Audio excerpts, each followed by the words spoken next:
Present, please.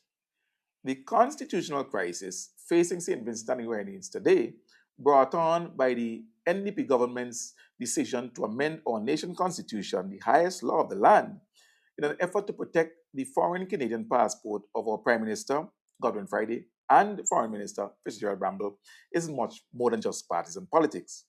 Now, many of the NDP's apologists and cheerleaders will try to convince you that this is just the ULP's disgruntled opposition seeking to thwart the will of the people and reverse the results of the elections of November 2025. But it's much more than that. And here are a few things that I want you to consider.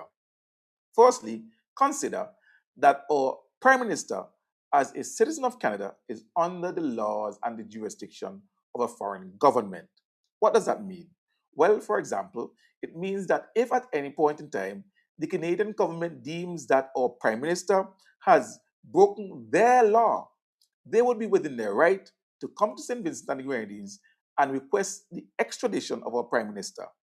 Imagine us being the laughing stock of the world where our Prime Minister, the Prime Minister of our country, is being dragged off in handcuffs to another country where he is submissive to their laws.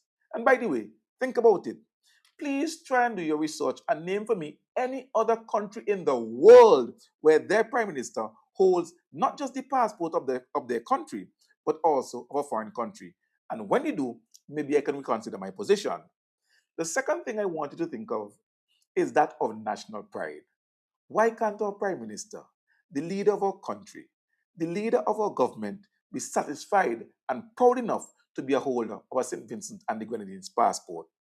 What is it about our passport that is so secondary, that is so worthless, that he thinks that he needs another?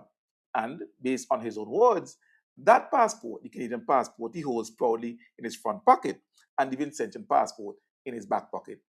As Vincentians, we travel abroad proudly holding our Vincentian passports. It's the only one we have.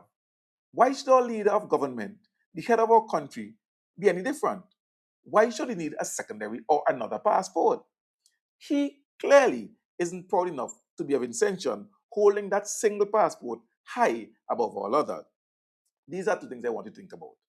Tonight, on Up Play with Sian Marshall, we discuss more about that, and our guest would be lawyer Jomo Thomas, so you can't miss it. Until tomorrow, class dismissed.